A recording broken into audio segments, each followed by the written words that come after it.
This is part two of my talking to people on Omegle about politics. So far, I've yet to find the real debate that I'm looking for, something to sink my teeth into media-wise there. However, I will say that so far, my conversations with the youth on Omegle have been kind of positive. Even when I found people who I disagreed with, they were eager to learn more and have a better understanding of the politics of our country and world around us. However, today, I'm going to be talking to someone, technically only one person, a young man whose name I did not. But this young man does strike me as an interesting view into a world of the youth that I don't know if I get a lot of exposure to. People who are interested in grind sets, who are buying into various theories, who seem to have some level of religious preoccupation. He's an interesting kid. So please strap in or continue washing your dishes or playing a video game as you listen to me in the background as I introduce you to an episode I would like to call The Boy Who Loved Napoleon Hill.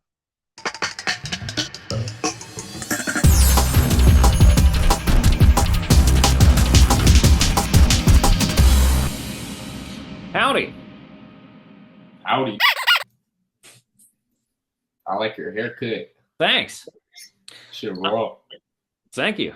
I'm looking for people to talk to about politics. What type of politicking you trying to do right now?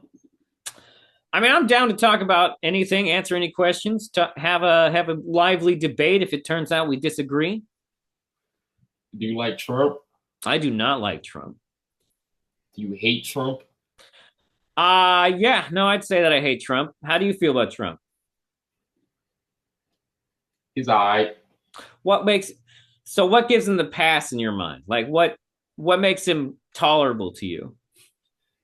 Cause he the only president that ain't been a bitch.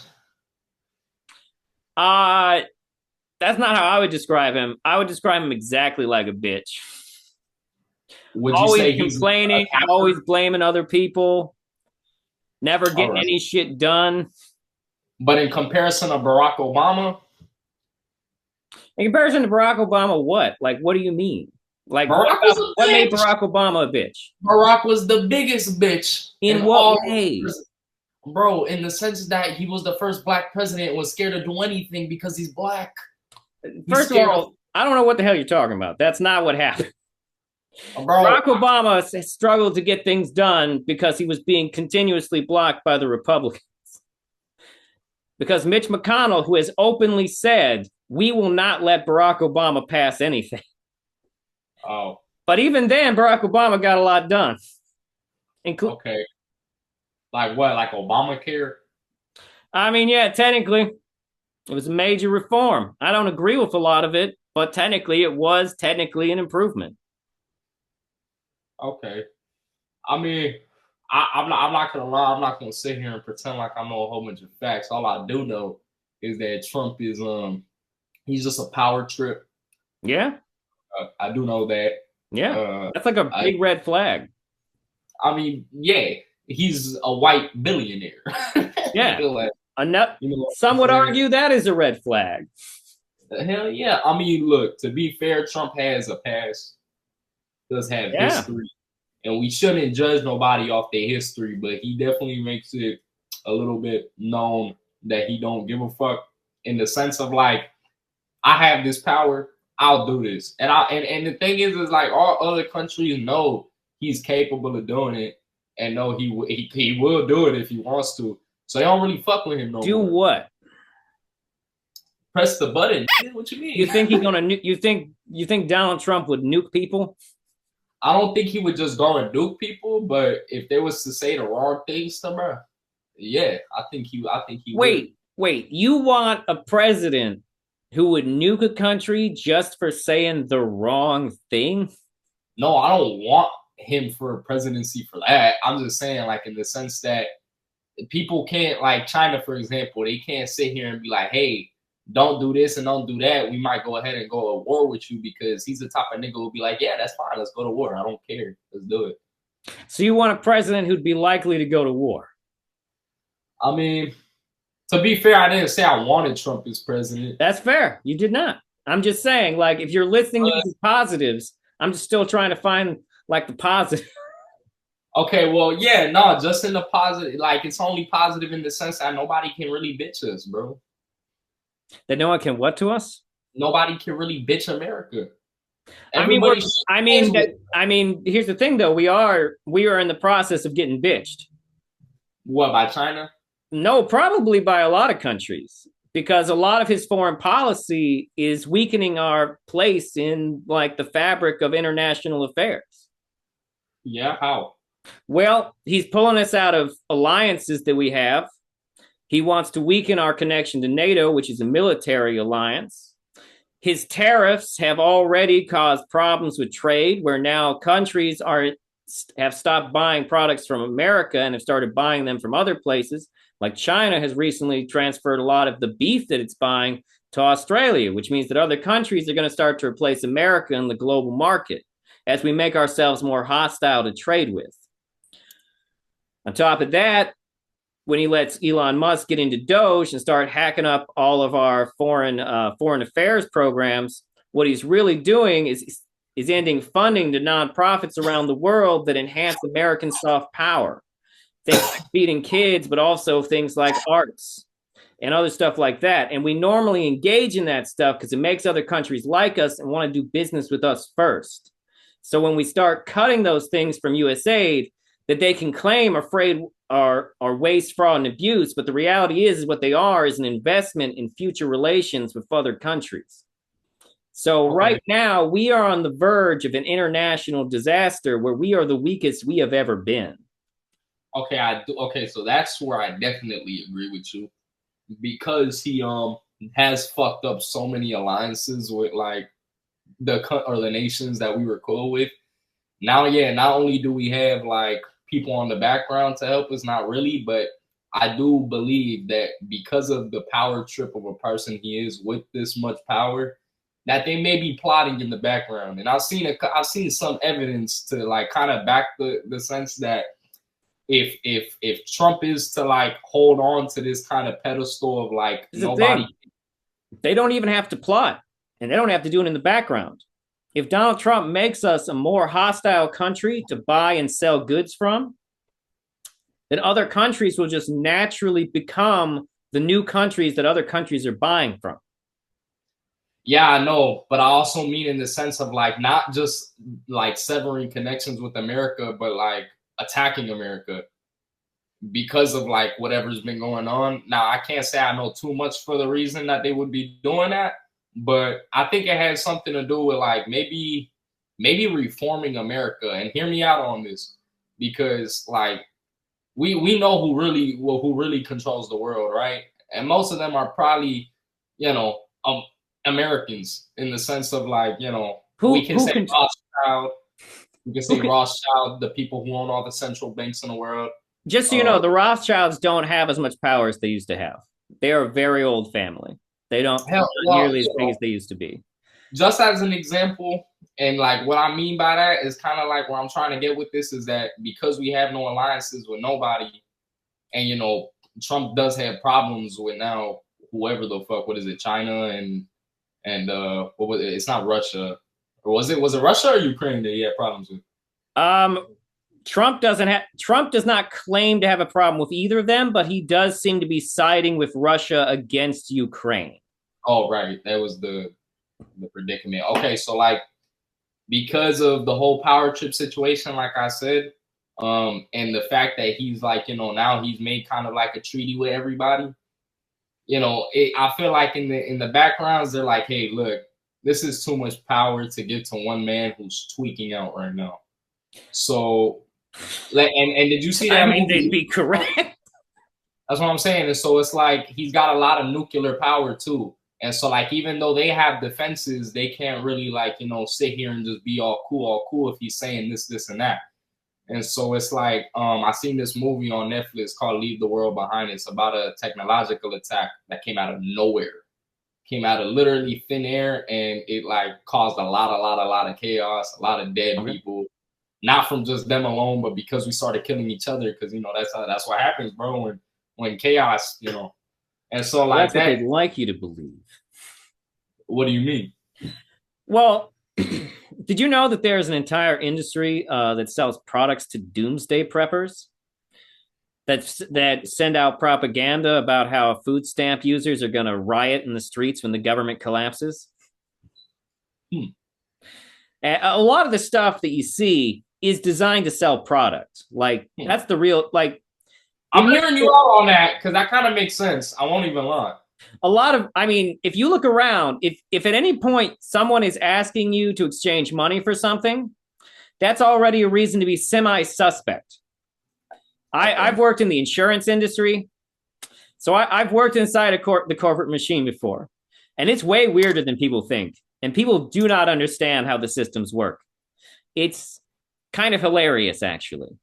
But yeah, I know. I've seen like I could kind of just like piece together where you're coming at with the sense of like I'm high as fuck, but like media and whatnot, just like constantly morphing us into doing what they want through little things too.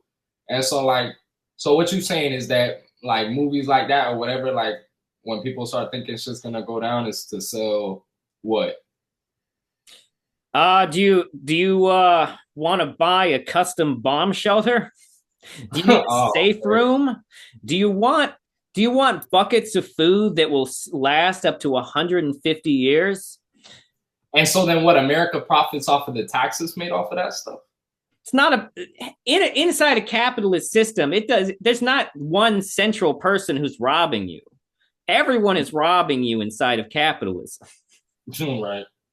Like there are corporations out. Like we have a lot of we put a lot of scrutiny on the government in this country, and we should. We should put a lot of scrutiny on the government. However, the reality is that there are actually other powerful forces inside of our society that constantly push back against government. And some of them are as powerful as governments.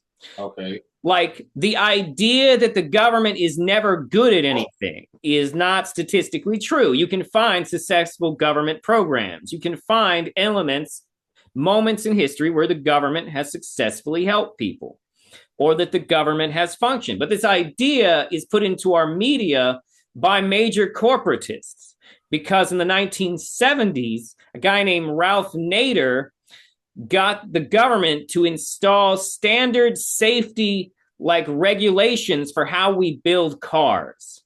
And the next day, this billionaire got pissed off about it and came up with a plan to make sure that everyone would slowly turn against the government. And he did this for years, pushing the idea that the government is what's wrong with everything.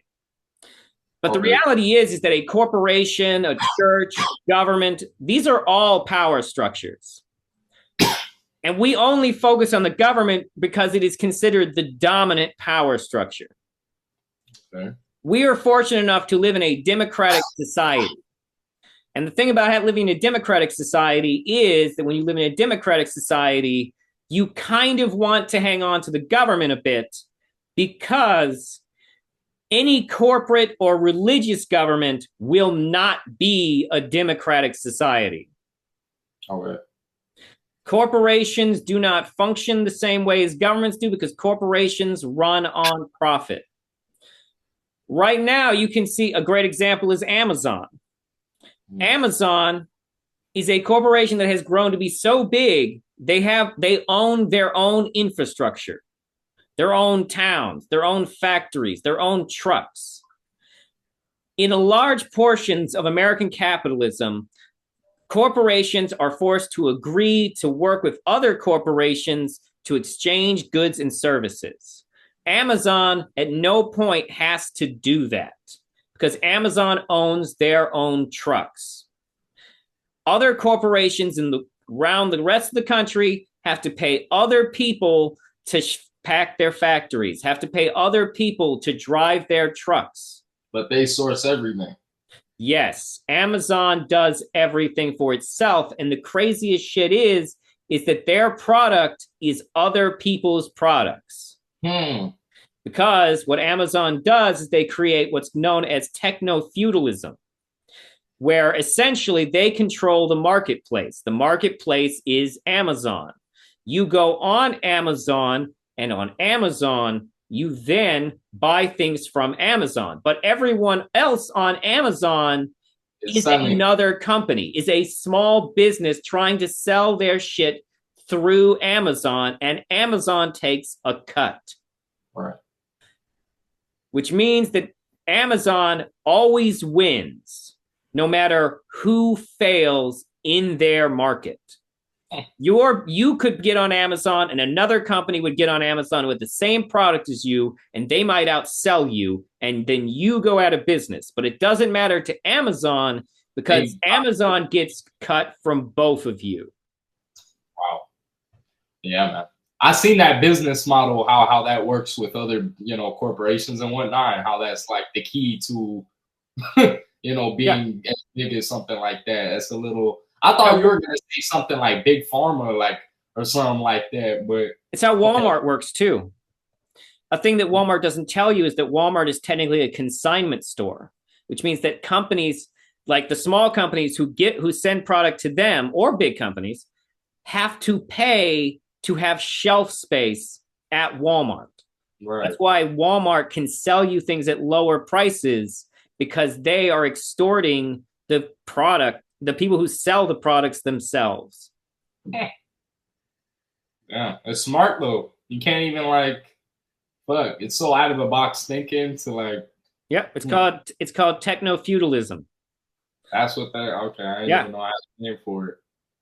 It essentially makes a corporation like a virtual government. Oh, so okay, I get what you mean now. Like a government for other little companies in a sense. Essentially, yes. Oh, that's interesting. And so your point with that is that there are certain companies. Okay, does what was it, Black Diamond or something like that? BlackRock. They're just one of the many investment banks of the world.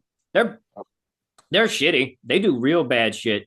But at the end of the day, they can't be the worst of them because you know their name. Yo, that's so funny you said that, because I had a whole other conversation with somebody where it was like, bro, the richest people in the world, trust me, dog, you wouldn't know their name. Yeah, and I saw some shit like Rothschild, but it's But the Rothschilds haven't been as powerful as they used to be in a long time. You're right. That's why they were out. They were public at one point. Well, I forgot when it was. Mm-hmm. That's why you know their names now. Right. Anything that is public facing will always have to at least behave to a certain degree. Inside our society, money is power and freedom, so they will always behave worse. However, if you're forward facing to the public, that means that you are under some level of scrutiny. Mm-hmm. So let me give you an example. I used to sell insurance. I worked for a company called TrueBridge. And then TrueBridge was bought by a company called Transact. And Transact was at one point owned by a company I had never heard of before in my entire life. And the name of their company is White Mountain. Turns out they're an investment company. But they have but I have to admit, White Mountain is a creepy ass name. Yeah. It's like, are you orcs? What is that? But I worked in this chain of corporate structuring, but I didn't even hear about White Mountain until White Mountain sold Transact to another company. Interesting. So what are you saying? That from that they gained some type of notoriety, or? No, I'm just saying that was the first time that anyone in the company had even mentioned that name to me. Was to be like, oh, by the way, the corporation that owns our corporation just sold that corporation to another corporation. To an even bigger corporation. The funny thing is I don't know the name of the corporation that bought us. Huh. Okay, now I get where you're. I could probably find out, but I do think it's, just from talking to you, I do now think it's kind of funny that it was that I found out after leaving, but didn't find out the name of the new company. So that is interesting. But yeah. the world is basically, the world runs on essentially one main thing, and it's called goods and services. The world is made up of people exchanging goods and services. And really, that's what everyone is fighting about. Because at the end of the day, anyone who achieves a monopoly on goods and services wins. Right. Because that's the thing that Amazon is doing is moving towards a monopoly on goods and services. They started selling books and now they sell food. They will eventually sell any and all goods and services, or they will sell any and all goods and services that they are legally allowed to, until the point, which is why this is part of the reason that governments stop monopolies. This is why monopolies are illegal, is because eventually monopolies can be just a rival to government. Because it's like its own entire separate, like, because like you said, yeah, its own government, but like now you're creating your own, like. And the government is exactly the same. The government itself runs on goods and services. Right. The government provides goods and services. Provides housing, provides food, like you said. But if Amazon is providing housing and providing food and providing everything that you need to, live, then there's no reason to even piggyback off of anybody other than Amazon.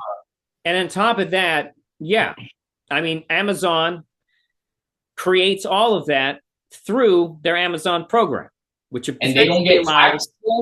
They probably have some type of bullshit loophole to where they don't have to pay taxes. I mean, Amazon gets out of paying a lot of taxes, which is hilarious because technically their business model is to tax vendors. Yeah, right. Yeah, but then if the taxes that they're taxing goes to another person who's taxing them, then what the fuck? So they cut it off. Yeah. Smart. I mean, damn, but that's like, because, even if they were to create something like that, okay, government can still sit back and be like, hey, we're going to take a cut of your entire little society that you made. But that's what I'm saying, is that if they don't make all that taxes money, then they're really losing. So the trick, though, is that what corporations want is to prevent, ironically, the government from providing goods and services. Okay. Whenever you hear someone say, oh, no, we can't do that, that would be socialism. The reason they're saying that is because they don't want the government to provide goods and services. Because if the government provides goods and services, it prevents the populace from becoming dependent on a company like Walmart or Amazon.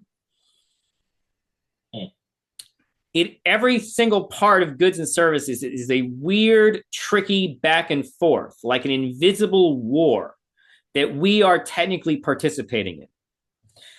And the issue. So this billionaire in the 70s, whose name is escaping me at the moment, because I'm also a little high, he essentially pushed through a lot of ideas that have come to fruition today. And Donald Trump embodies a lot of what he was going for. Right now, all the major tech companies are sucking up to Donald Trump because all the major tech companies were also being investigated by the government before Donald Trump became president. But now Donald Trump gives them a pass and permission to do what they want to do. Yeah. Wow. That is what is currently going on. That is what Elon Musk is doing. And that's why everybody protesting. Yeah. Elon about to take over half of the world. Yes. I mean, he already kind of has with his satellites, so I mean, shit. Mm-hmm. I mean, Elon Musk is the same as Jeff Bezos. He's just trying to sell goods and services too.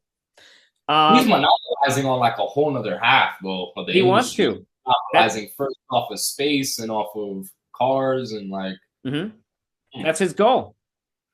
He's evolving us too. Like he's kind of like, I don't know. What you think? He's an antichrist or some shit?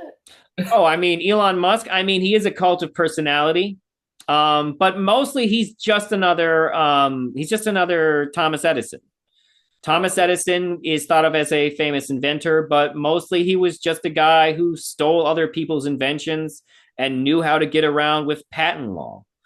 Thomas Edison was kind of a huge piece of shit, but he owns a lot of the most important inventions that were ever made. Elon Musk is kind of the same way. He hasn't really invented much. His only real contributions were that he created what was essentially an online phone book and then sold it. And then he got on board with the guys who make PayPal. He tried to change PayPal to being called X, and everyone at PayPal was like, "No, you have to leave," and they kicked him out of PayPal. And then he bought his way into the Tesla Corporation and buried the original founders to make sure that he was thought of as the guy who invented Tesla, even though he didn't invent Tesla. And so on and so forth. And he talks about going to Mars, but maybe it's just an excuse to create expensive trips to space for billionaires. You think they're even going up there, bro? I mean, yeah. Yeah, they are going up there. Up to space? Yeah. I don't know. I don't even know if I believe bro, they even down. Bro, you're not one of these flat Earth people, are you? No, I'm not a flat earther, but I'm also not a round earther. I don't believe the Earth's flat, nor do I believe it's round. What do you think the world is? I think the world it's too even like in depth. I'd have to be off a beam to even explain this to you, but I could try. I mean, it's so like you'd have to see it to like really understand, but it's kind of us. Like we're the world. Like it's look, to be fair, bro, all the footage, and I know you're not a gullible guy, but all things we've ever seen of quote unquote space is, I mean, from our own eyes looking up into the sky or footage, right? And I know you've seen there are faked footage of being in space, and I mean that's one of 1,000 reasons of like, first off, why are you faking footage? I mean, we fake footage of a lot of things. Right, I know, but a lot of reasons to fake footage of being in space for what? For what? Because you don't really gain nothing. Well, like, what are we like when we say faked footage? What are we talking about here? Are we talking about videos that are purported to be real space that are in fact fake, or are we talking about videos that are we talking about videos that are like in a TV commercial for outer space? No, there's a lot of reasons to fake. I'm talking about the original moon landing and the amount of things that were just so now to today. It just would be dumb to not know that was fake. Two, I mean, the whole people actually being in NASA stations and them recording and the amount of fuck ups that they've had on those actual apparently NASA footage of people in space shuttles where they have strings attached to the back where they fucked up. I've never seen a real one of these. Okay, well then there's a lot of the idea that space is fake is just. Oh no! Like, what would be what is the purpose? What is the purpose of faking space? Fake. Absolutely not. I don't think that space is fake in a sense. I think that we've just never been out. But we're not the only country that's done it. Why would multiple countries fake this? Why wouldn't another country try to use it against the other countries as leverage? Like just like when America's been to space, Pakistan has been to space, India's been to space, Russia's been to space, sworn enemies have been to space. Like, I don't know why we would do this. Because it would fuck with everybody. And just like that one time where they all met up to sign on one piece of paper, bro. There was I'm sure one thing that they also agreed on, bro, because when you think about we have things we put on the moon, right? That they say. That's the thing, bro. Like, no, we can see them with telescopes. We're not allowed to leave. We are not, and what you see on telescope, like I said, everything that we see. What do you mean we're not allowed to leave? Is from us. We can't leave. First of all, right, so I'm religious, right? I'm about to explain. I'm religious, right? And I'm not gullible. You know, I have many times have seen things in the Bible that I think aren't true. I have many times, you know, questioned a lot of things that I'm not supposed to question as somebody who's, you know, I went from Christian to being Jewish. You know, me and my family, we had converted from very young or whatever. I was young when we converted. But my mom was Christian, then became Catholic to a Jew, and then became Orthodox at one point. So, you know, like my family kind of went through it all. Okay. And so I've obviously done my own little like studies on you know, little things here and there. And I've been able to piece together from what I know and from what I can theorize that we've never left, because one, in the Bible, it talks so much about this dome and this firmament. Well, it doesn't talk too much, but it talks a good amount about us being special, us being, you know, the You not mean like not the ozone? the only, but yeah, the ozone. But I mean, who how came do you up? know it's not just referring to the ozone? It's but it even says Like, that like we can't go through it. The ozone can be gone through. So You know what I'm saying? So it can't be referring to that. It would have to be referring to something else, right? And the ozone, I mean, it's even a complete dome because it's been broken through so many times and it's been damaged. This is an unbreakable dome, as it said, right? Something that is not allowed to be pierced through with waters all above. That's what it says in the Bible, that we're in a dome, we're surrounded, and there's waters below us, above us, and around us. Let me ask. You said that you've been Christian and Jewish. Mm-hmm. What language did you read it in? Okay, well, I mean, I read everything it has, the Torah has one side that is Jewish or Hebrew and another one that's English. But, you know, like I said, I haven't read, this is all from like what my mother tells me from her studies, you know, and then I do my own little research every now and then if I have a couple questions, but I'm just saying that, and then I pair it with the things that I know as far as like how literally do you take the Bible? I don't take it literally at all, actually. So then how do you know that for sure means that there is a truly unbreakable dome of some kind over the earth? Is it possible that this was just a description of the sky? It's definitely it can't be that, because I mean it technically would be that. I'll go to it right now because look, the reason, and you're saying, you know, don't take it literal, and I'm not, because well, no, I'm asking if you are the type of person who does. No. I don't. I honestly think many things that God has said have been taken too literal too many times, just like with Jesus. Mm-hmm. I mean, to be fair, a lot of the Bible is technically parables, which are not meant to be taken literally. Right. But some people I think there are things that are just told in the Bible, but that's the thing. I don't honestly believe in the entire Bible is completely, you know, true. I don't like to say it out loud because I don't know. Mm-hmm. But like, I know that there are certain parts that have been probably plagiarized, you know, just for the benefit of whoever's trying to keep us under, you know. Do you believe that there is are you saying that you believe that there is a one world government? I don't think there is somebody who completely controls all of the world. I definitely think there's someone who controls a lot of it, though. Okay. What makes you think that? I mean, and do you have any theories on who this person is? I mean, I wouldn't. I mean, is it a person? I would think it's persons, and I guess a team, and not even just a team. Fucking, that's too little to say. That's not.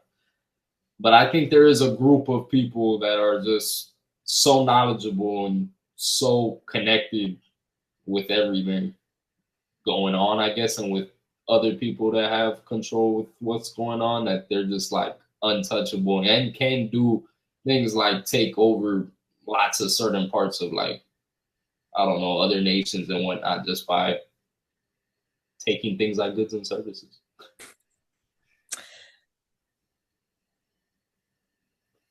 are interfering with it. So, You know, so the question that I would have though is that. Oh wait, where'd you go? my bad. I said I'm listening. I'm plugging in my charger. It's all good. The question would be where is this person? How do they tie into it? Or you say groups of people, but the reality is that the more people you have involved with something, the more likely the thing is to be discovered. Right. Okay. Like the history is full of conspiracies, but largely we know about it because people fuck up conspiracies all the time. Like we only know about COINTELPRO and MK Ultra because the Black Panthers broke into a building that was supposed to be demolished the next day. Okay, so what's your point? My point is that there was documentation. They found government paper that made it exist, and somebody fucked up by leaving it there. I mean, to be fair, they were clearly trying to destroy it. Mm-hmm. But we know about. I thought that was the case with the Rothschild. I thought that they were, so powerful to a point that they couldn't really even like keep it hidden because they just had so much control. At one point, this is what I was thinking, and that something like that happened, and then their name came out because it was just too much, I guess, around. At least that name alone, Rothschild. Mm-hmm. You know what I'm saying? Well, we know about we know about the Rothschilds because they owned a bank.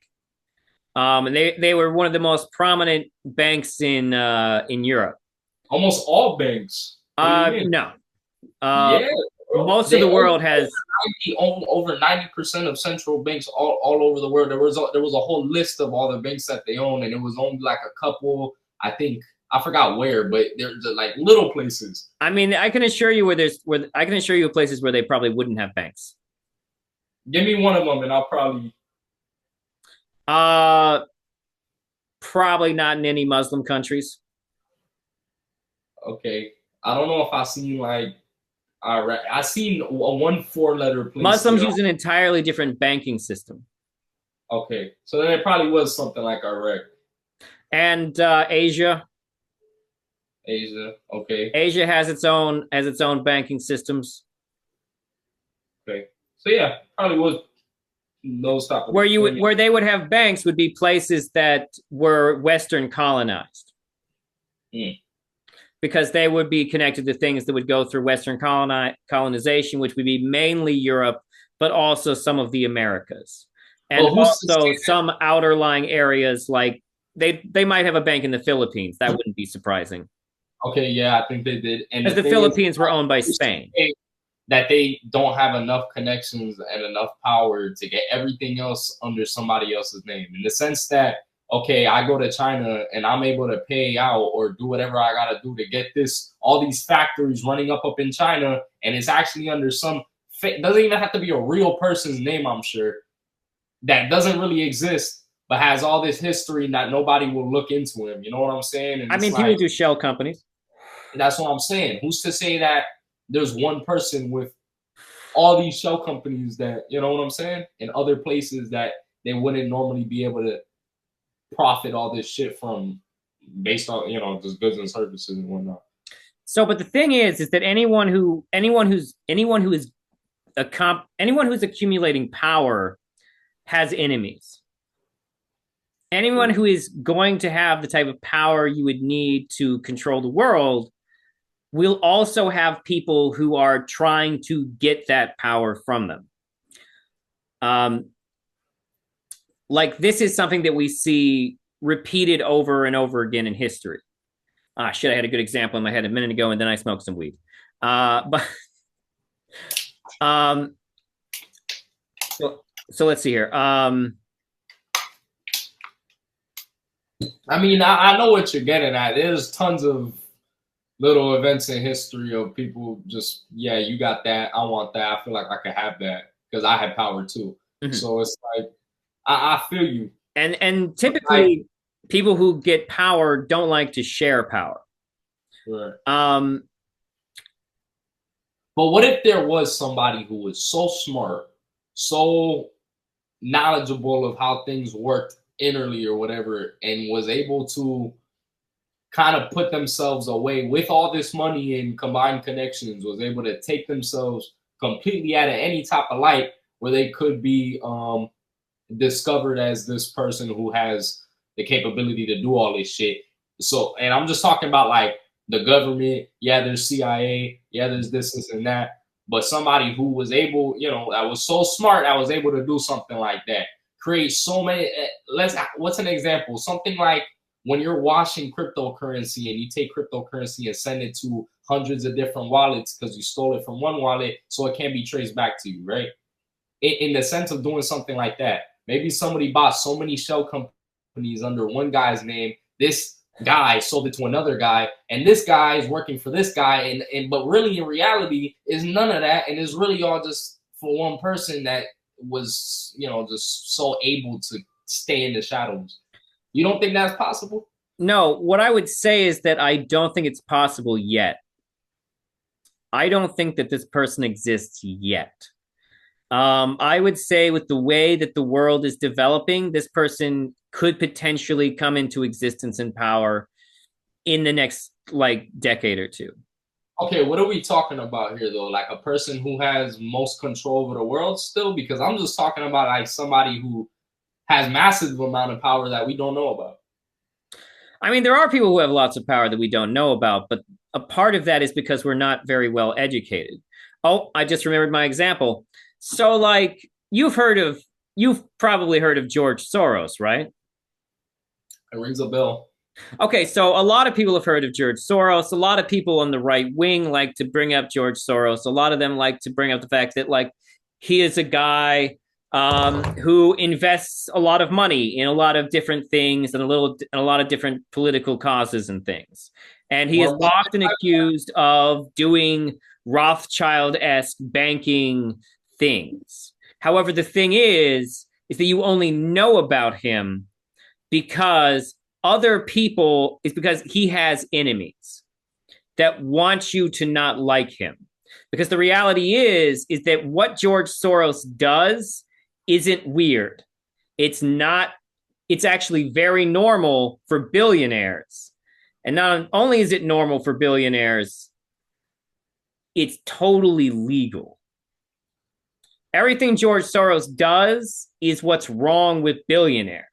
Okay, what is he? Well, okay, like you're talking about the whole like. All right, go ahead. Tell me. I'm not gonna. Well, that's the thing is that billionaires ultimately are people who are trying to gain control over goods and services, by and large. It is possible to become a billionaire other ways, like J.K. Rowling was a billionaire for a while.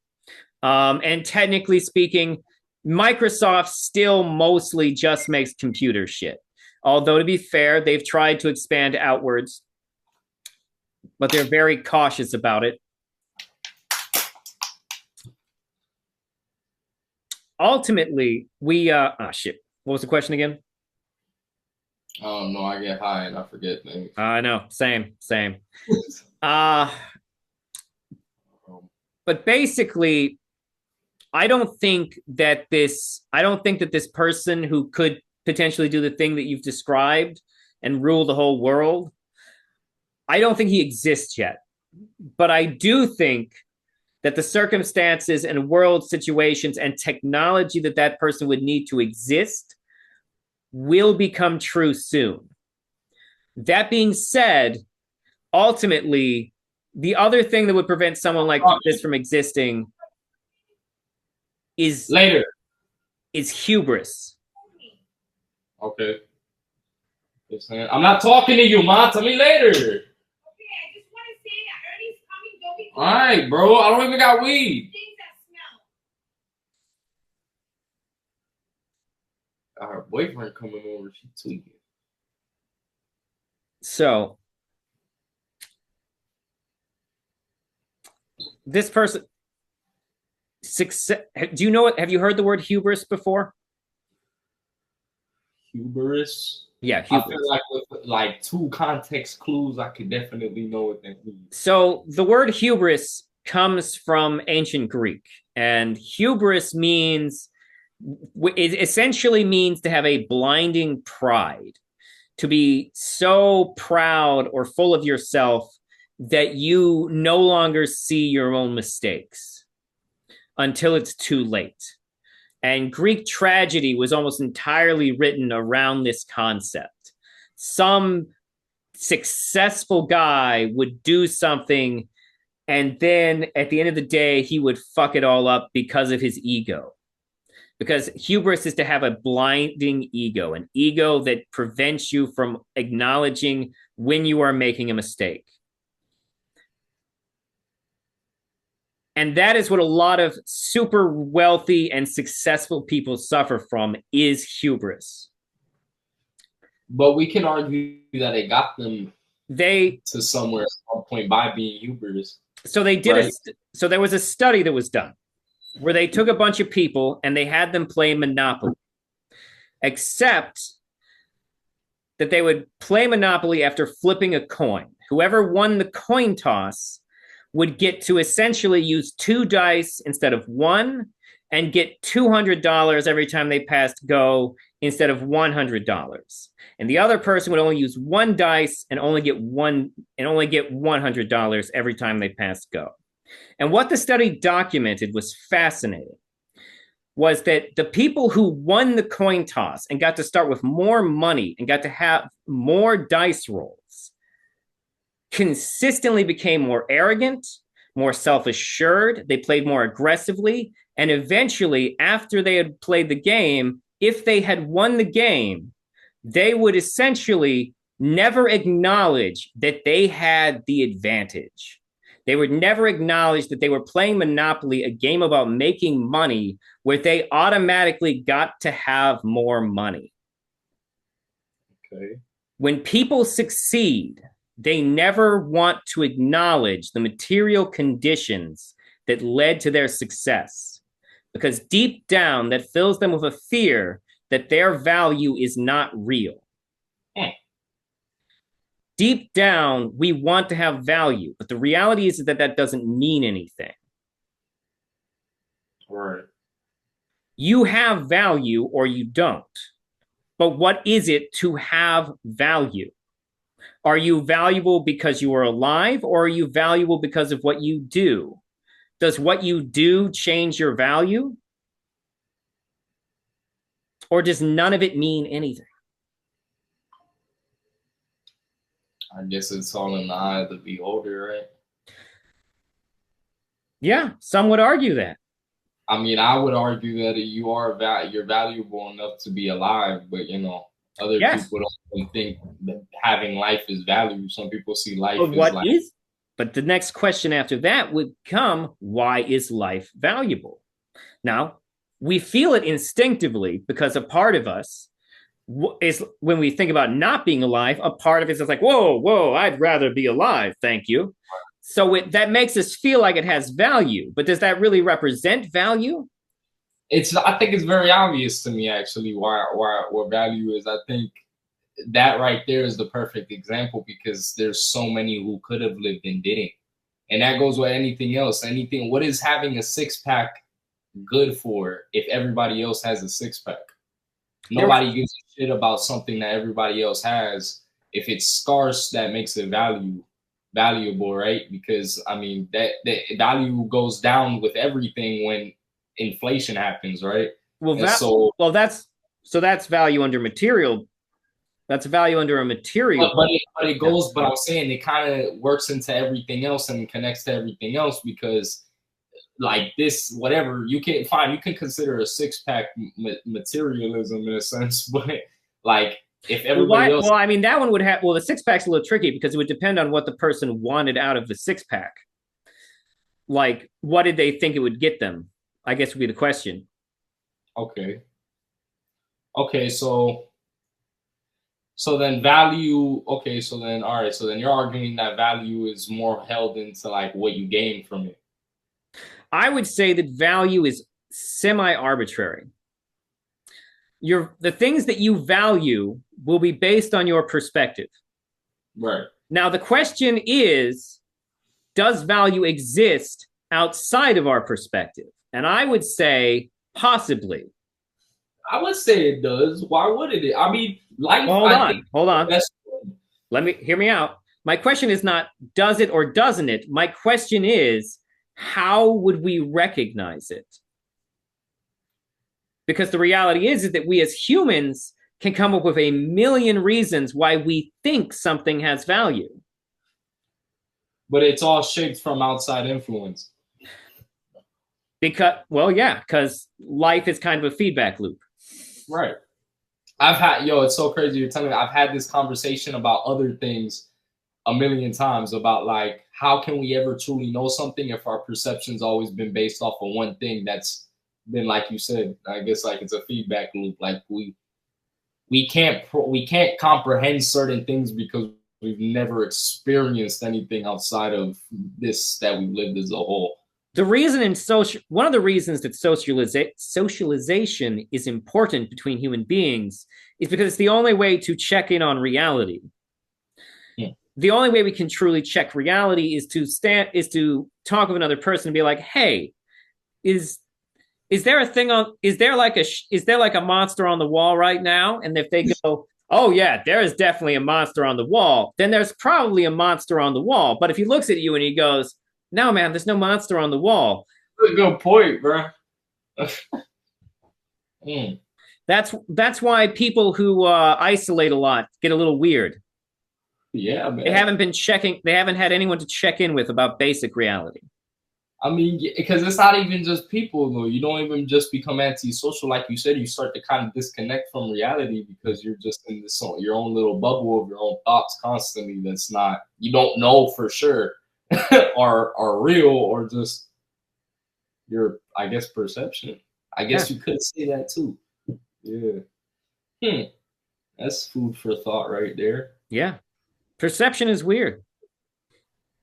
Perception is weird. We can't trust it, can we?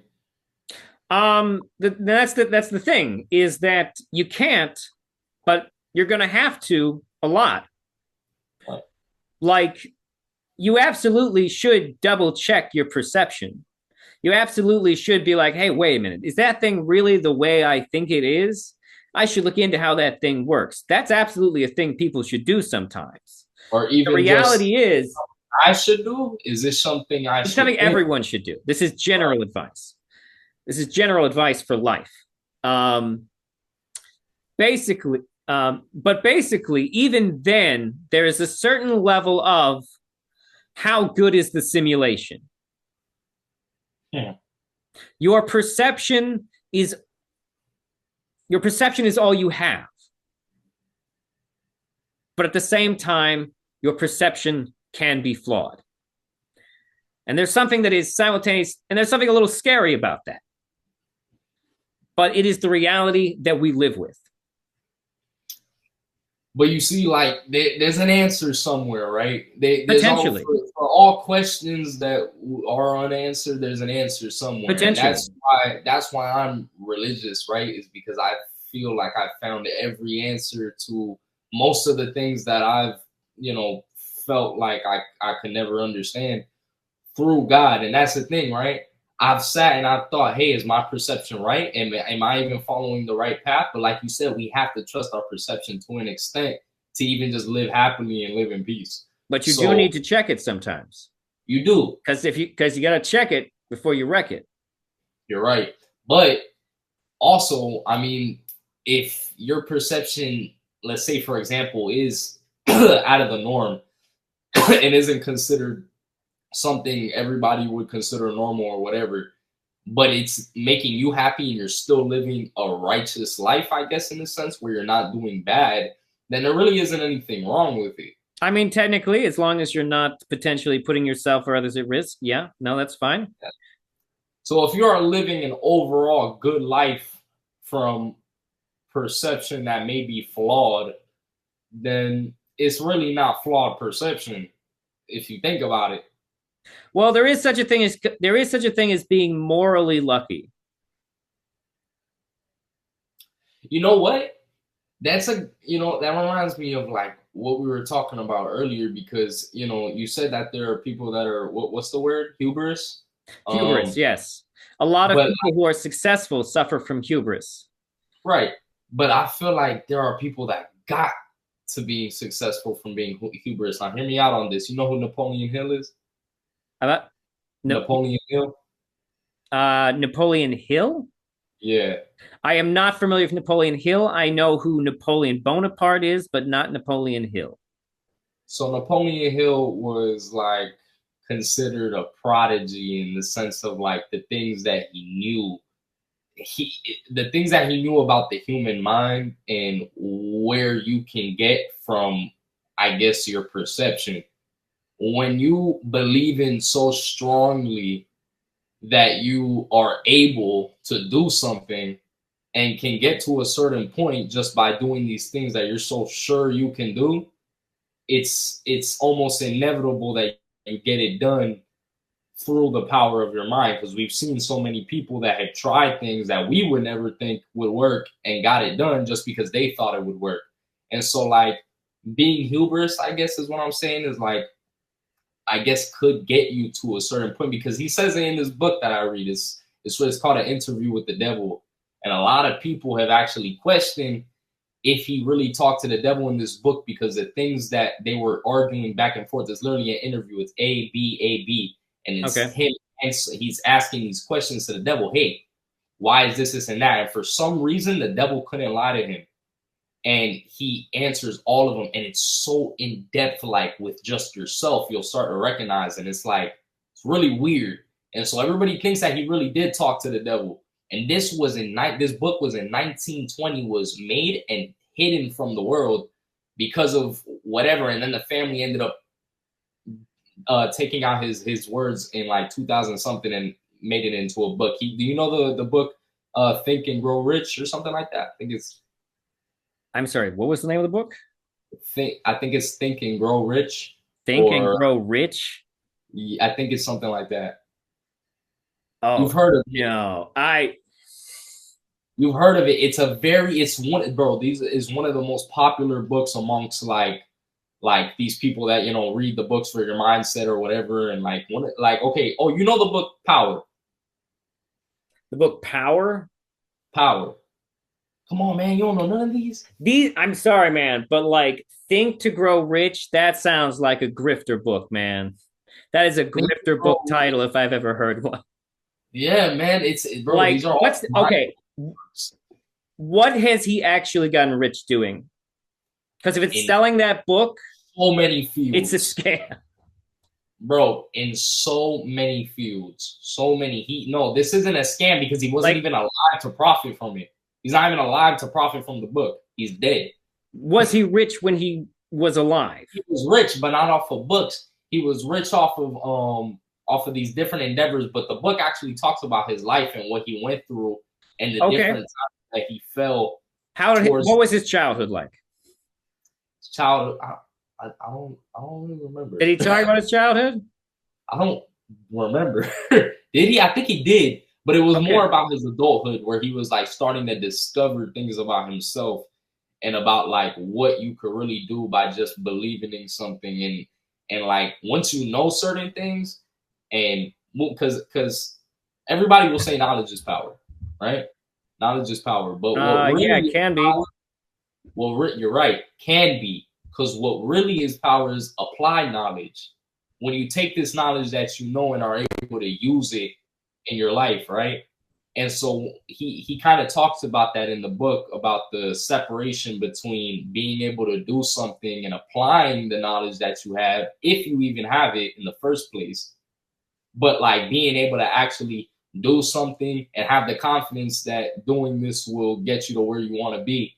But not just that, also being at peace with yourself and not having to deal with other outside, what's it called? Other outside, like, I guess, negative aspects to what you're trying to do, because you're starting to understand the power of your mind, right?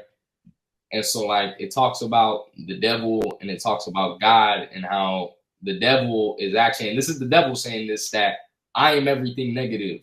Every time you have a thought, that you think is yours. And he says this not really in layman's terms, but he basically says that every time we have a thought that's negative and drags us from our goal, it's not really us, it's him. And so then Napoleon starts to recognize that there's an enemy and that his own thoughts that he's having that is dragging him down is not him. It's the devil trying to bring him into the whole into the other 98% of the populace that are drifters. And this is what the devil calls us. He says there's drifters and there's non-drifters. And there's only 4% or 2% of non-drifters in the world that he says he can't touch. He says that the rest of the world has been dragged down by multiple things: churches, teachers, your parents, by the media, by drugs. And this was in 1920. He talks about cigarettes. There wasn't even phones out. There wasn't even freaking like vapes and all these different drugs out. We've always society has always gotten fucked up. There's no point in society where we weren't getting fucked up. No, I know, but it's just so much now. There's just so much different that is like. And in the 1920s, you used to be able to get cocaine from the animal feed store. This guy. Yeah, so he was already introducing things like that. And so he just talks about how like all these different influences. You should look into his history outside of just what he writes about himself. He's really like a popular, renowned like book guy. I'm surprised you don't know about him. This isn't even somebody to question, bro. This is him. This is Napoleon Hill. You don't know about Napoleon Hill? So my question is, what do you know about Napoleon Hill? I just know that he wasn't somebody who profited off of scamming people. Well, so do you know he has charges of fraud against him? You said, say it again. Hill relocated to Mobile, Alabama in 1907 and co-founded the Acre Hill Lumber Company in October 1908. The Pensacola Journal reported that the company was facing bankruptcy proceedings and charges of mail fraud for purchasing lumber from outside Mobile from other counties in Alabama and Florida. Now you're trying to argue the point that maybe he's not what he seems, but literally just the book itself, regardless. And this also kind of comes back to the point of perception, because just by reading the book, you don't even have to question nothing about the guy, because like I said, it's so in depth that like you'll read it and you'll start to understand. Like I've literally cried reading the book. I swear to God on everything I love, I cried multiple times reading the book because of the things I started to understand. Once I started to pick up that book, I went into this sort of mode that I drifted out of, which is funny. This mode of complete clarity where I had the utmost gratitude for life. I was doing amazing in the gym. I was consistently working out, had a great, like really good body. I was making more money than I ever did off of doing everything that I do as far as reselling and logging in more hours at work. And just, I had this grind mindset sort of a locking when I started to understand these things. And then I picked this up. I had quit this. I picked this up in my mode and I drifted, and I'm still finding my way back to that. But that book is what jump started it, because the things that I read and I understood from it was something so out of like anything. So wait, are you one of these grind mindset people? What do you mean? I maybe I misheard you, but are you? So I thought you mentioned somebody who wants to be successful and have a good life. Absolutely. What, you're a reseller? Okay, so I do multiple things. I'm not gonna lie, I'm in Broward County, I'm like in Miami. And I won't lie, I'm probably not doing some of the smartest things, but I'm taking advantage of what's around me and what makes me money as far as like what I have, to use, as far as the connections I have. So I do sell a lot of like different weed products. I sell dabs, terps, I sell like own terps in a bottle. I sell Keith, I sell live resin. I sell a whole bunch of weed Okay. products, and I have a lot of runners. I have like 6 or 7 of my friends who sell product from me that I front to them. That's just that, and that makes me like maybe like 1,500 like every week, roughly. I've had bad weeks off of just that alone. And then I resell products off of Depop, Mercari, Facebook, OfferUp, like, which is stuff that comes from China. And it's one of one products.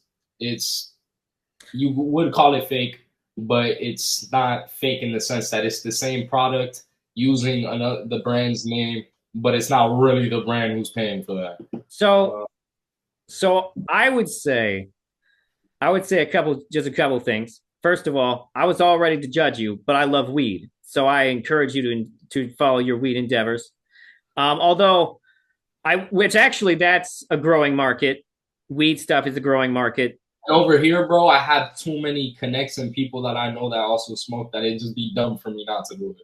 Yeah, no, that totally makes sense. You're gonna need to watch out for that reselling stuff from China, because your profit margins are about to get hit. Guess what? I found suppliers in America.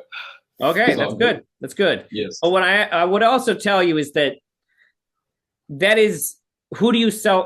Who's your marketplace? My marketplace is a whole bunch of random people online. So I get bought. No. I mean, what is your virtual store out of?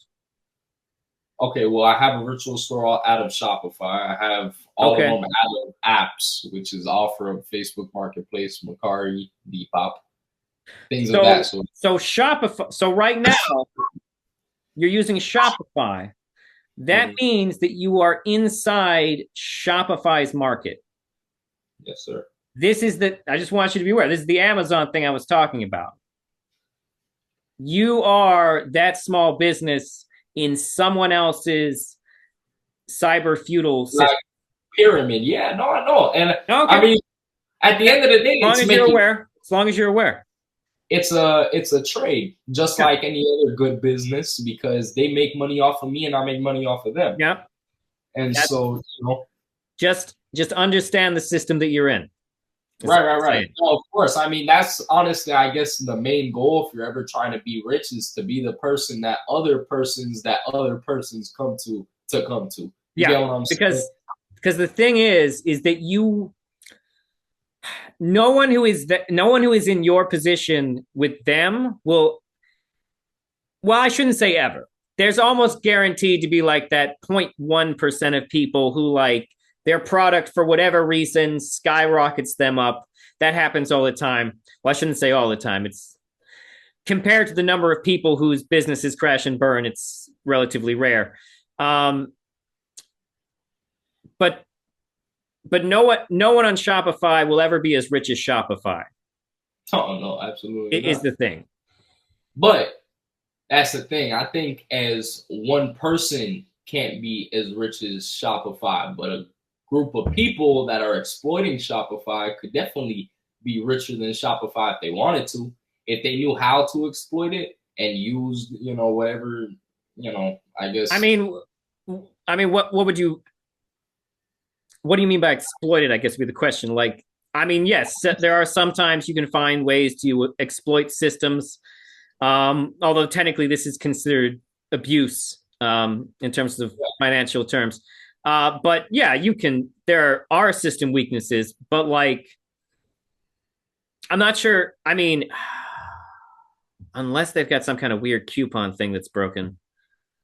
That's what I'm talking about mainly. I'm talking about like system glitches where they're able to exploit money out of something, like because either they figured something out or they had somebody who was able to crack into some bullshit and make their own funnel. Okay. Like there's always things like that could happen, and I'm sure that there have been cases where somebody was so good at doing something like that. You mean cheating?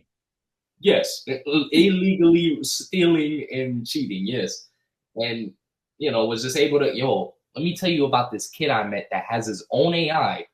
Him and his Discord and his little Discord team have their own AI.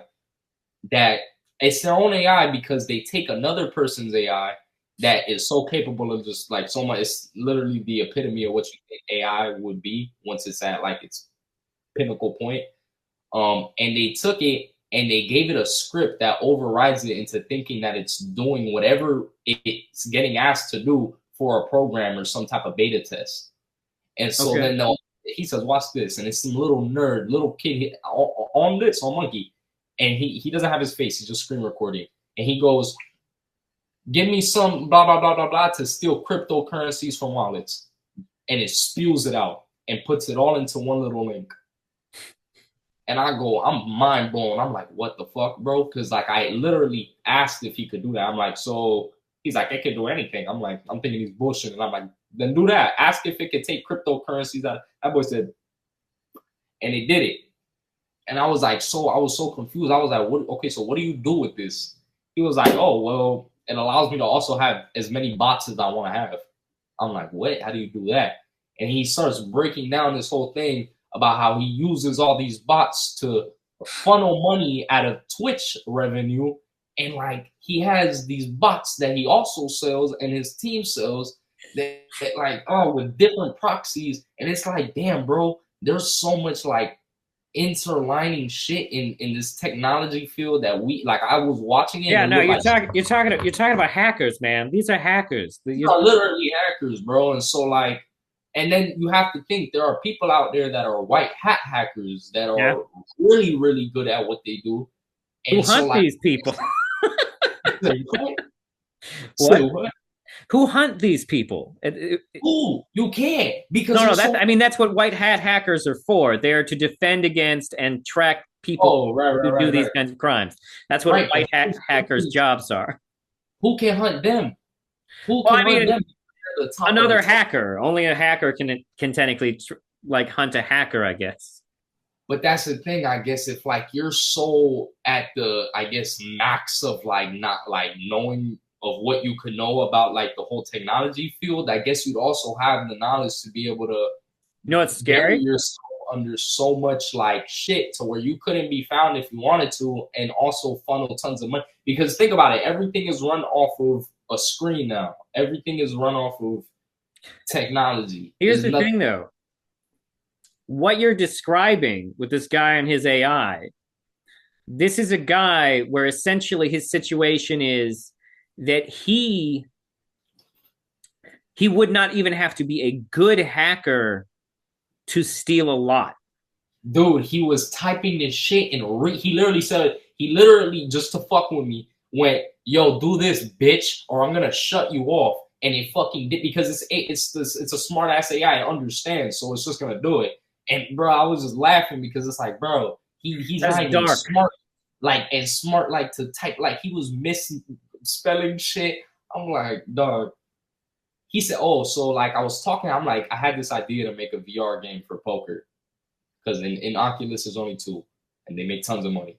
And so I had this idea, right? And I'm like, yo, could you do something with the AI? He's like, shut up. And he says, make me a VR game that integrates poker and blackjack and this and that. And he's like, give it like 5 minutes. It starts spewing out all the different things that it's gonna put in the game. And I'm like, well, is it just telling us like what it can do? It's like, he's like, nope, it's telling us what it's gonna do, and then it's gonna put it all into a file. And so then I'm seeing all this thing about cross-platform, like all this shit that you would think a VR game needs, hand motion things, this with the A, B, and the button, like it's spewing out all the code. And so then it's putting it all in layman's terms, and then makes the code, shows us the code. He takes the code, puts it into another thing, like it's all Chinese to me, but I'm seeing him do it, and he does it in less than 10 minutes and makes his own little prototype that he shows in 2D on the screen. I'm like so fucking mind blown. Yo, you don't understand what some people are capable of with just their fucking computer and a little bit of inner knowledge. Like, it's weird. Now, so I'll give you just a little bit of advice before I call it an evening. Because I'm getting the vibe of like where you are, like in the world and what your endeavors are currently touching. I encourage you to invest in the weed stuff. But that might be biased. When it comes to crypto, just remember a couple things. Oh, I'm not doing shit with crypto. Okay, good. Okay, I had some advice, but if you're not doing crypto, don't worry about it, because Bro, I was in Dogecoin for a little bit and cashed out and got the fuck out when I could, bro. That's probably smart. That's probably smart. Because, like, there's going to be a lot of people who make money, but they're all going to make that money from basically leaving someone else holding the bag. Right. That's how crypto is going to go down. And the real people who make the real money in crypto are the crypto miners who get a cut. Yeah. Everyone else is literally just buying from them over and over again. But I mean, also, if you think about it, those crypto miners with those really huge like farming farms, if crypto was to crash completely, they'd also be fucked because they have. I mean, if something happens to their hard data, yeah. Yeah, bro. And so yeah, no, they probably still be financially okay, but like it would be a big ass. I mean, it cuts off their revenue. Like my other advice would be to figure out what you could do that would provide you with not just with money, but with meaning. Because ultimately, what people really want is meaning. And sometimes we try to replace that with money. That's the thing. I love that you said that because I feel like a lot of people in my age don't understand that there is no meaning into something that other people consider meaning, right? Because like, yeah, we want to have everything materialistic, but then once you have it, now, you know, it's different because you have everything that other people also have, and now it's not enough. And so it's like I think honestly, the only way to be truly happy for me is with God, because, you know, I honestly think to have faith is the biggest thing. And if you are able to get to the end of life with tons of faith, then on that deathbed, you're not going to be that scared to go, are you? I think that's one of the greatest gifts too. So like, I think that should be a meaning for some other people. And if they find meaning in something else, okay, cool. But as long as you're content and now you can go on in life happy with what you're doing, and you don't have to find happiness in other things that are really draining you, you know, then cool. Cool. Like, I mean, shit, Jeff Bezos and all them Bill Gates motherfuckers, they find happiness in doing that, just making the money, not having it. Right. I mean, well, Jeff Bezos might be happy. I don't know. But Elon Musk is not happy. Oh, yeah, no, that boy will never be content. He always is going to keep like going up. And I respect that because, you know, that's not mindset. That's mindset. Yeah, sure. Hey, he's a pretty smart dude. You can't lie. No, he's not. I've seen long form interviews with Elon Musk, and Elon Musk is not as smart as Elon Musk thinks he is. No, bro, he just can't talk. He's a retard when it comes to socialism. But it's not just that. It's that he's really invested in politics right now, and he does not understand politics. Okay, I've heard him try to share his thoughts on politics, and it's like, oh, dude, you are insane. Okay, so then he's a retard in one way and a genius in another. And he's also, you know, like kind of a con artist. Well, yeah, sure. Well, most con artists are smart to begin with. Can we argue that? Yeah, no, but here's the thing about con artists, man.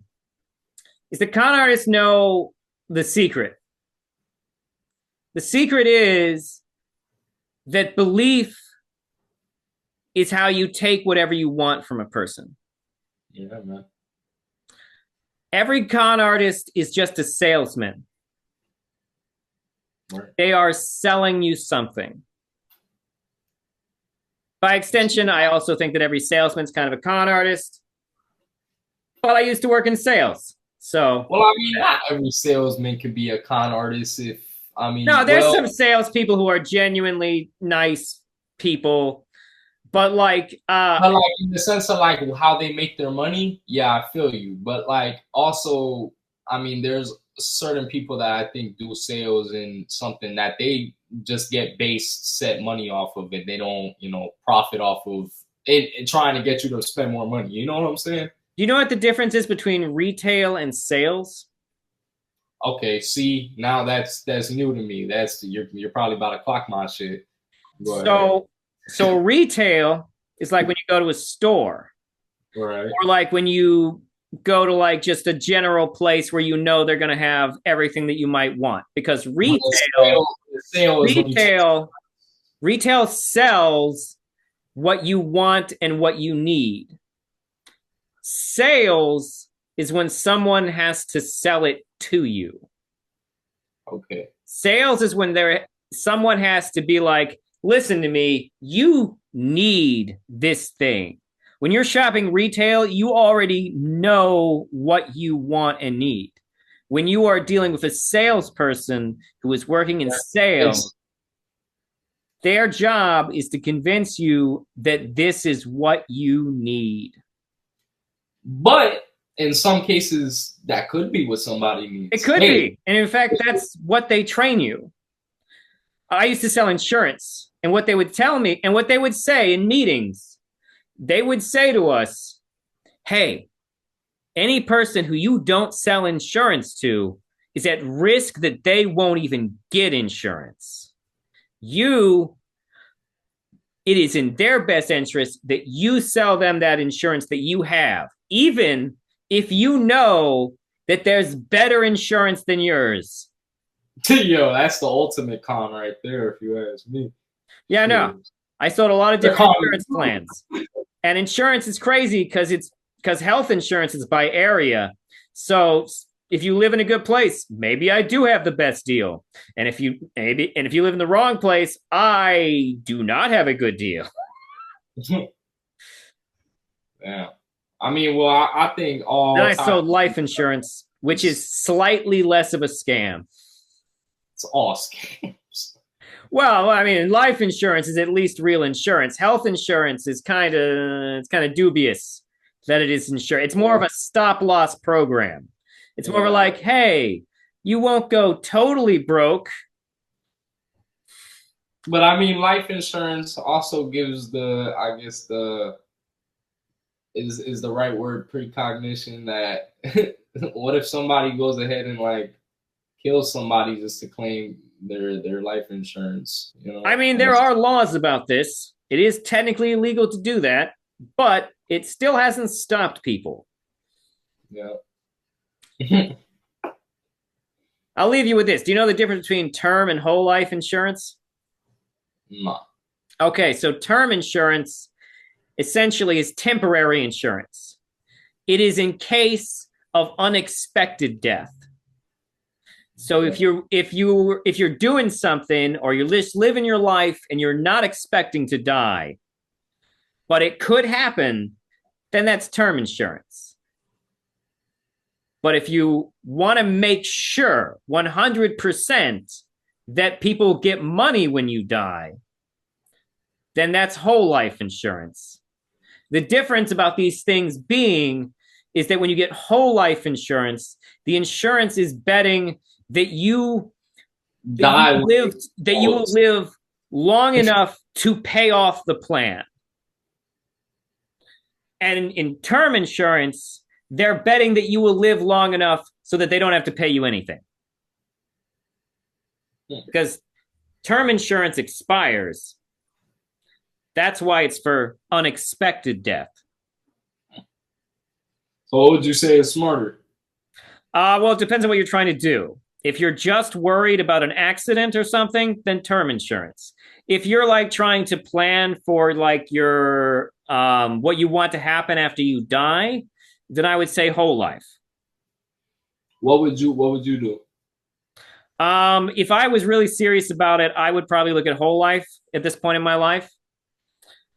Get something to cover my expenses, maybe leave a little to my daughter, that kind of thing. Okay, because I was going to say, if you have no kids but not that many assets, it wouldn't really make sense to get whole life insurance. Yes, no. Whole life insurance is primarily to pay for your funeral or to help out your family. Right. Okay. To be fair, though, arguably term life is for the same thing, just under different circumstances. Right. But it'd be cheap. Like, if you don't have a family, then you just want enough insurance to like pay for whatever you want to have happen to your body. Do I care? I mean, maybe you don't. Although there are types of life insurances that have to do with if you are in an important business. Like if you like are important to a business functioning, they might take out a life insurance policy on you in the event that you were on in the event that you died and it caused a disruption in business. So they profit off of your dead body now. Well, it's actually to offset how much money they would lose because you had died. Although hypothetically, they could commit a level of fraud where they claim that you were more valuable than you were and then kill you. Wow. Most life insurance policies do not pay out if you kill yourself in the first 2 years. Yeah, I would imagine they don't, because Yep. like it's just like, yeah, life insurance. Hey baby, so you know I've been suicidal for the past 10 years. I just got life insurance. Bow. Yep. They don't want you to do that. Yes. Actually, there used to be a lot of insurance fraud back when you could insure body parts. I mean, you still can insure body parts, but it's less common now. Like nowadays, like insuring a body part is normally because you're like an athlete or a musician or like a rich athlete or musician type person. Maybe you're a singer, so you insure your vocal cords in case they're damaged, that type of thing. But it used to be like anybody could insure like their body parts. But what this led to is a lot of poor people insuring their body parts and then like chopping off their hand. That's what I was about to say. Is that what they were doing? Yeah, it was. I mean, this is like the late 1800s, but yeah, that was a thing.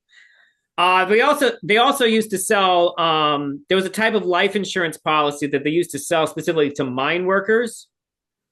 In case you died, they would pay out in the mines. They would pay out a certain amount to your family, and they would sell this insurance like right at the entrance to the mine. Like you'd hang out there and you'd be like, "Hey, this is really cheap insurance. It'll cover your family. They'll at least get it." I forget what they would get, but like, and then they would be like, "Hey, you're going down in the mine. Want to buy this insurance?" And every time you go, you're like, "Oh, damn! What if I do die?" And like, and you're getting reminded of that shit every day. That's whack. Yep. Mining used to be a real fucked up job to have too, because speaking of goods and services, mines used to pay people with what was called company store money, which meant it was money you could only exchange at the stores that the mining company owned. So they were still profiting off of their money. Well, I mean, basically they were paying them nothing. They just had, and they would go and they would give it to the store, and the company would just get to not pay them real money. So they would not be able to save. They wouldn't be able to leave. They would have to essentially work for the company. It would be the only way they could make their way of life work, would be working there, because they couldn't take that money anywhere else. That's like some fucking like Fidel Castro ass, like what's the word for it? Well, well, technically, I think the word you're looking for is communism, but technically it's not. This technically is just another form of cyber feudalism. Because they own the market for these people. These people basically just become citizens of this company. Because they have no way to support themselves outside of the company. This was also a popular thing to do in post-slavery the South. Have you seen the movie Sinners? Have I? It's a new movie, but it's real good. It takes place during Prohibition in the South, and there's this. And one of the things that comes up in it is that some of the cotton farmers don't pay real money. They pay wooden nickels that can only be exchanged at certain stores. And this is basically a kickback from those stores to the cotton farmers. And they would use it to cheat black people out of paying them real money. But it was a common practice in parts of the South. But it would be communism if that was the only option that they had. Well, true communism would not require the exchange of money, because true communism would abolish the money part itself.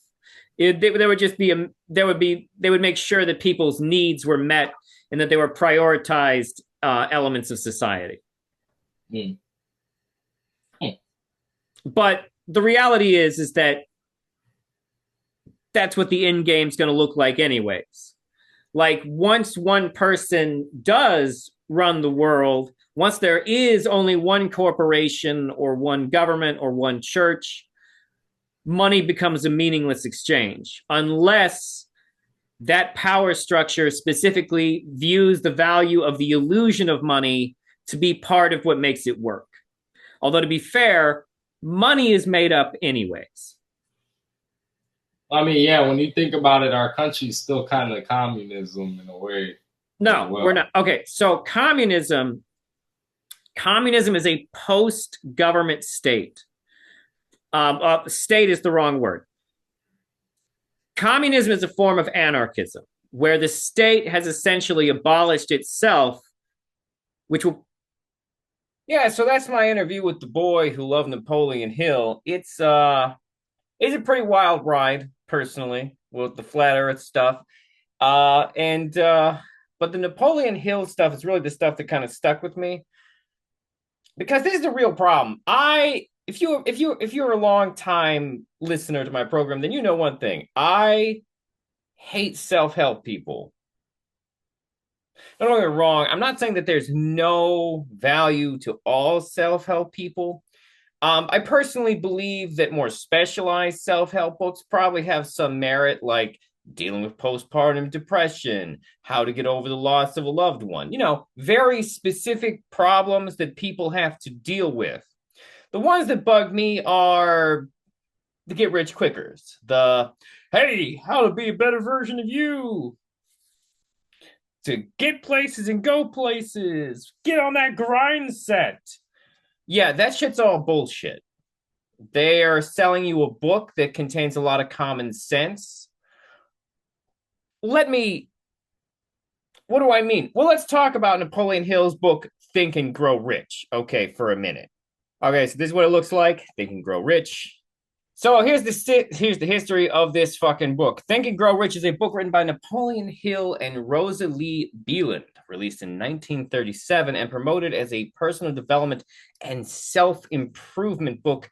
He claimed to be inspired by a suggestion from business magnate and later philanthropist Andrew Carnegie. The book is considered a classic in personal development genre and has been widely influential in shaping the way people think about success and wealth. Wait until I read you some of the summaries of what these chapters are. Well, they're not really summaries, but why don't you hear the bullet points version of this book? Let's read the history real quick. Also, real quick, as I've already stated, the thing about meeting with Carnegie is a lie. He didn't meet with him, and Carnegie's own historian doesn't believe it ever happened. But the history: in 1935, Napoleon's second wife, Florence, filed for and received a divorce. In 1936, Napoleon met Rosa Lee Beeland when she attended one of his lectures. He proposed the next day, and they were soon married. Unable to afford a place of their own, they moved in with Hill and Florence's son, Blair, in New York City. Following a few months of this living arrangement, Blair's wife, Vera, left due to Hill's harassment and abuse. Of course. Blair left shortly thereafter. Before leaving, however, Blair gave his father and Rosa a loan to continue work on their new book, Think and Grow Rich. Oh, what do you know? Getting a loan to think and grow, to make your book. Hill and Beeland divorced in 1940. They divorced less than... They weren't even married 5 years. Okay, yeah, this is the kind of whose advice on success you should be taking. The latter retaining the royalties from the book, and given they had been put in her name to protect them from any claims made by Hill's second wife, Florence and her children, she won out because they were trying to protect their rights from the ex-wife. That's actually kind of awesome. All right. Hill and Beelan reportedly never paid Blair for the $300 loan, with Rosa taunting Blair about the matter. Business people. Summary: Think and Grow Rich is based on Hill's earlier work. The Law of Success claims to be the result of more than 20 years of study, the study of individuals who would amass personal fortunes. Side note, you should never believe anything that those people say, because they almost always misattribute their success to fucking bullshit. Hill studied their habits and drew some 16 laws to be applied to achieve success. Think and Grow Rich condenses them, providing the reader with 14 principles in the form of philosophy of achievement. The main theme of the book is that anyone can achieve success and wealth by following a certain set of principles. Hill identifies these principles as the 13 steps to riches, which include developing a positive mental attitude. Well, you can't really accomplish anything if you already think that you're going to fail. That's not wrong. Setting clear and specific goals, developing a plan to achieve these goals, taking action, and maintaining a strong belief in oneself and one's capabilities. I'm just going to give it to you right there. That's all pretty basic fucking shit. Like, that is basic common sense bullshit right there. So, like, the main theme of the book is that anyone can achieve success and wealth by following a certain set of principles, regardless of, market conditions or material elements. He'll identify these principles as the 13 steps to grow rich, which include developing a positive mental, setting clear and specific goals, taking action, and maintaining strong beliefs in oneself and one's capabilities. The 13 steps were, so these are the 13 steps. You bracing yourself for this shit. It's going to start out very normal and then get crazy, okay? Desire. Start with a strong desire or burning ambition to achieve a specific goal or outcome. This is a very basic concept. If you didn't know that this was part of achievement, I'm sorry. 2, faith. Have an unwavering faith in yourself and your ability to achieve your goal. In order to succeed, you have to believe in yourself to a certain degree. Unless, of course, you're trying to achieve in a position that is highly exploitable, like a job where essentially you're going to be exploited for your wealth, in which case you don't have to believe in yourself. Someone else has to believe in you. But that's not about getting rich. That's about having a job. And those are not the same thing. Well, let's go on to number 3, auto-suggestion. Use positive self-talk and affirmation to reinforce your beliefs and goals. This is a combination of basic therapy with self-brainwashing. It is important to be positive and give yourself affirmations. This is a thing you can learn in therapy, kids. However, there is, of course, a point at which you are deluding yourself, but that apparently hasn't stopped most of the most wealthy people in the world. Specialized knowledge. Acquire the knowledge and skills needed to achieve your goal. We used to call this going to college. But in 1938, most people probably couldn't afford that. Side note, this book came out when people were poor as hell. So, of course, people bought it because they were tired of being poor as hell. It's 1938. Imagination. Use your imagination to visualize your goal and see yourself achieving. So, yeah, if you've ever heard the book called The Secret, we're right back there. We're right back in that shit. Yeah, this is all very basic, common knowledge shit, okay? Believe it or not, everything he's just describing is just called a neurotypical person doing what they need to do what they want to do. Apparently, there are people in the world who did not know these things. I can't blame. I mean, it happens, I guess. Number 6. And also, if you've also said, hey, I feel like I've heard every single one of these in every single self-help book I've ever read, you're right, because this is the most basic shit imaginable. Everyone who writes these types of books is just ripping this shit off and using it again and again and again because it works. And I don't mean it works as in it makes you rich. I mean it works as in it sounds good to people who are reading it, so they buy into it and believe in your system. Because a lot of this so far is based on common sense and basic psychology. We're not to the crazy parts yet. Organized planning. Develop a detailed plan of action to achieve your goal.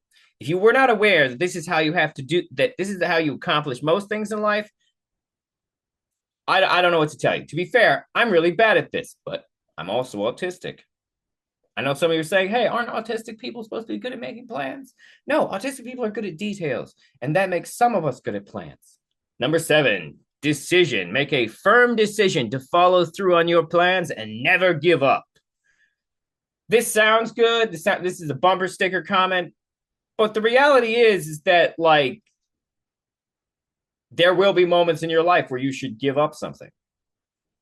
Now, to be fair, it is important when accomplishing a task to believe in yourself and to drive that and to let that belief drive yourself. I'm not going to disagree with that, but you have to understand a certain amount of these things do not stack up to material realities. Number 8, persistence.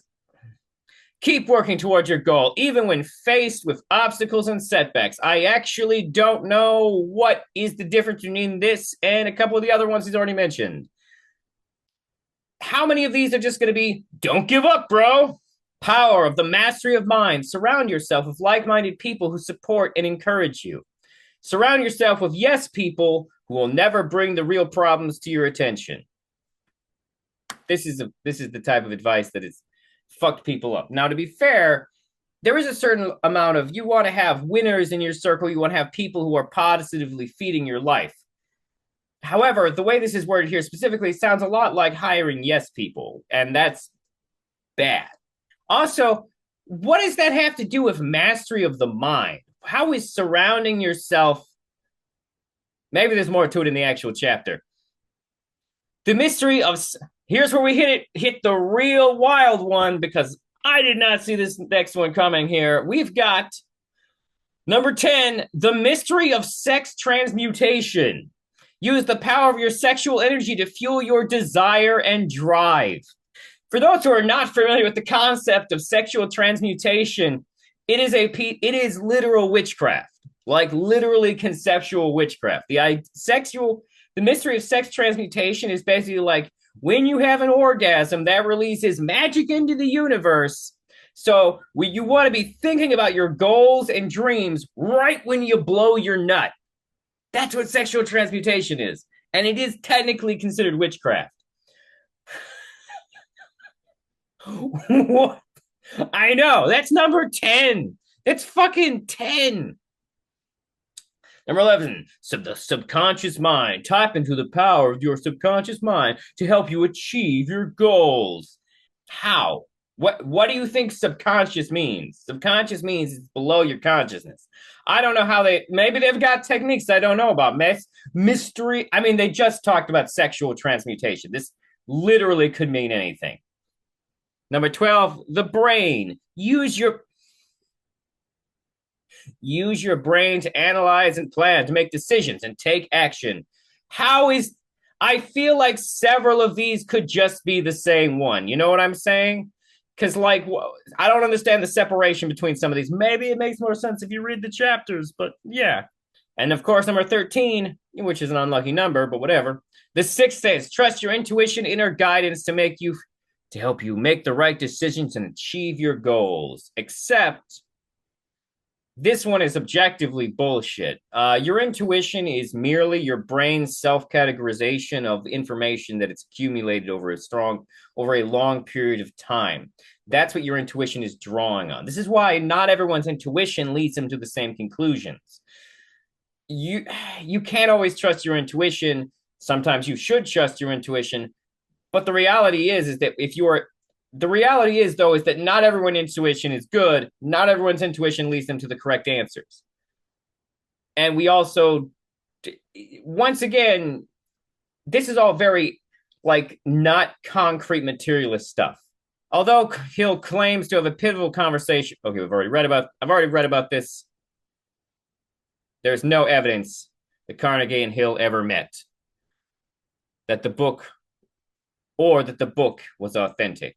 First published during the Great Depression, it remains the biggest seller of Napoleon Hill's books.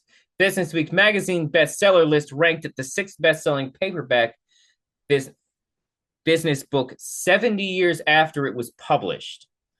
Think and Grow Rich is listed in John C. Maxwell's Lifetime Must-Read Books list. His biography would later say this book sold 20 million copies over 50 years. Although Richard Lingman remarks his brief biography, Alice Payne Hackett's 70 years of bestsellers suggests the amount was considerably less. Let's actually read about the career of Napoleon Hill. At the age of 17, Hill graduated from high school and moved to Tazewell, Virginia to attend business school. In 1901, Hill accepted a job working for the lawyer Rufus Ayers, a coal magnate and former Virginia Attorney General. This is probably more likely the business magnate he actually talked to. Author Richard Lingman wrote that Hill received his job after arranging to keep confidential the death of a black bellhop whom the previous manager of the mine had accidentally shot while drunk. What? Hill left his coal mine management job soon after and enrolled in law school. If I'd heard of a murder, I'd probably want to go to law school too. Before withdrawing owing to lack of funds later in life. He would use the title of attorney of law, although Hill's official biography notes that there is no record of his having actually performed legal services for anyone.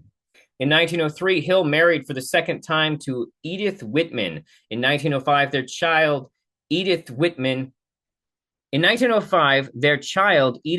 Hill, was born. He named his child after his wife. That's a little confusing. Their marriage was a fraught one due to Hill's alleged abuse of his wife and daughter in addition to his infidelity. No, I need to blow those nuts so I can manage reality, bitch. You don't understand. Orgasms are how you get what you want in life. Yeah, if that were true, gooners would be rolling in pussy. Failed business ventures and charges of fraud. He relocated to Mobile, Alabama in 1907 and co-founded the Acre Hill Lumber Company. In October 1908, the Pensacola Journal reported that the company was facing bankruptcy proceedings and charges of mail fraud for purchasing lumber from outside Mobile, from other counties in Alabama and Florida, and selling it below cost, thereby failing to generate a return. Following exposure of his fraud in Alabama, his wife Edith filed for divorce in 1908. At the proceedings, Hill's friends and business partners testified to his affairs with prostitutes. It is sometimes in 1908 that Hill claims his pivotal conversation with Andrew Carnegie happened. However, the existence of such a meeting is a point of contention amongst Hill's biographers. Following the exposure of his fraud in Alabama, Hill fled to Washington, D.C., where he dropped Oliver as his first name and began going by Napoleon Hill. In 1909, he founded the Automobile College of Washington. The college assembled cars for the Car Motor Corporation, which declared bankruptcy in early 1912. Students were not paid for their labor. Holy shit. During April 1912, the automobile magazine Motor World accused Hill's college of being a scam and derided his marketing materials as a joke to anyone of average intelligence. Following the bankruptcy of Carter Motor Corporations, Hill pivoted the organization to teaching people how to sell cars rather than make them. Actually, something he might be better at. Students were incentivized to themselves sell Automobile College of Washington courses on which they would earn commission. In practice, the focus was on signing up more students, not in learning how to sell cars. In this form, he resembled a modern multi-level marketing company, literal con artist. In June 1910, Hill married Florence Elizabeth Horner, with whom he had 3 sons: James, born in 1911, Napoleon Blair, born in 1912, and David, born in 1918. Hill would postpone their honeymoon until 1919. Horner would postpone the honeymoon until after all their children were born. That's hilarious. Horner was in high school when they met and was from a wealthy West Virginia family. Despite investment from her family, the Automobile College of Washington closed in 1912. He subsequently moved to Chicago and accepted a job with LaSalle Extension University before co-founding the Betsy Ross Candy Shop. What? Hill was soon forced out of the candy shop by his partners and had to and had left LaSalle within a year of starting. He was forced out of a candy shop. A candy shop. In September 1915, he established the George Washington Institute of Advertising, where he intended to teach principles of success and self-confidence. On June 4th, 1918, the Chicago Tribune reported that the state of Illinois had issued 2 warrants for his arrest, charging him with violating blue sky laws by fraudulently attempting to sell shares of his school at $100,000 capitalization, despite the school's possessing assets appraised at $1,200. In 1917, Hill threatened Illinois Central Rail with a lawsuit due to low lighting in their car, allegedly making him need glasses. Oh my God. In George Washington Institute was unaccredited and closed in 1918 following allegations of fraud made by students during this time. Florence and their children were living with her family in West Virginia. Oh my God. Following the closure of the George Washington Institute, Hill embarked on other business ventures, among them the personal magazine Hill's Golden Rule and Napoleon Hill's Magazine. The ego on this guy. In 1919, Federal Trade Commission brought charges against Hill and Hill's Golden Rule and for fraudulent advertising and laundering funds meant for veterans charity into a fraudulent oil stock scheme. What? Hill claimed that it was in 1918, following the collapse of GWI, that Woodrow Wilson personally reached out to Hill for his help winning the First World War. I don't believe that. Hill claimed that Wilson offered him a large sum for his aid, but he did not accept any payment for his work because he was a patriot. He claimed that he was so important and involved in the war effort that he had the power to veto the president. What? Hill claimed to have participated intimately in the negotiation of the armistice with Germany. These claims are not believed to be true. No shit. White House records included no reference to his ever being there. I am shocked. In 1922, he opened the Intra-Wall Correspondence School, dear God, a charitable foundation intended to provide educational materials to prisoners in Ohio. Oh, God. The foundation was directed among others, check forger and former convict Butler Stork, who would be sent back to prison 1 year later, according to Hill's official biography. It was during this period that hundreds of documents proving Hill's association with various famous figures were destroyed in a Chicago storage fire. Intra-Wall Correspondence School primarily sold Hill's Golden Rule and correspondence courses. In 1923, it was exposed by a local newspaper as a scam. Following the murder of Donald Millett, he promoted a lecture tour based on their acquaintance with Hill, claiming to have been targeted by the target of the same assassins. Wow. Okay, it's clear Napoleon Hill's actual rules of success is lie your fucking ass off. Hill lost control over Hill's Golden Rule to a group of disgruntled employees. Good. Hill attempted to get revenge against one of the employees by reporting them to the FBI as a spy. He founded Peptomis and the Cooperative Club, which advertised themselves as a business organization in the style of the Rotary Club. Holy shit. Oh, of course, the book made him rich. The kid was wrong. The book was Hill's first major success, allowing Hill to adopt an opulent lifestyle by 1929. He had already bought a Rolls-Royce in 600-acre property in the Catskill Mountains with the aid of some lenders. Oh my God. He's literally a con man. Oh. Hill published Mental Dynamite, but it was a commercial failure. Hill's philosophy of achievement, offered as a formula for rags to riches success, was published initially in 1928 multi-volume study course entitled The Law of Success, a rewrite of a 1925 manuscript. Hill identified freedom, democracy, capitalism, and harmony as being among the foundations to his philosophy achievements. He asserted that without these foundations, great personal achievements would not be possible.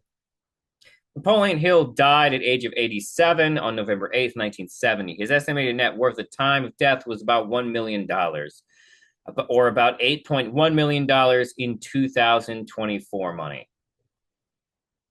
Hill's work inspired the philosophy of New Thought, and the writings of what? Of Ralph Waldo Emerson are listed as New Thought reading? What? Really, Ralph? Jesus. Hill has been seen as inspiring later self-help works such as Rhonda Byrne's The Secret, not surprising.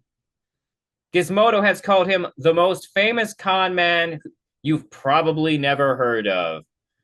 The Napoleon Hill Foundation. The Napoleon Hill Foundation, a nonprofit foundation that promotes the teaching of Napoleon Hill following the death of Napoleon Hill in 1970. The foundation and his widow, Annie Lou, were embroiled in a protracted court battle over the estate, which lasted into the 1980s. The foundation maintains a private archive of Hill's papers. It awards the annual Napoleon Hill Award to the foundation. The foundation continued to sell Hill's books, courses, and leadership certificates. In 1995, the authorized biography of Hill's life, A Lifetime of Riches, was released by Michael J. Ritt Jr., the executive director of the foundation, and Kirk Landers, which came to a number of controversial conclusions. I wish it listed the controversial conclusions, but holy shit, that's enough of that. Wow. Okay. Wow. So that's the whole deal. Now you know. Thank you for tuning in. Please like and subscribe wherever you are. You can email the program at rubenuncut@gmail.com. Yeah. Have a wonderful whatever, wherever, whoever you are.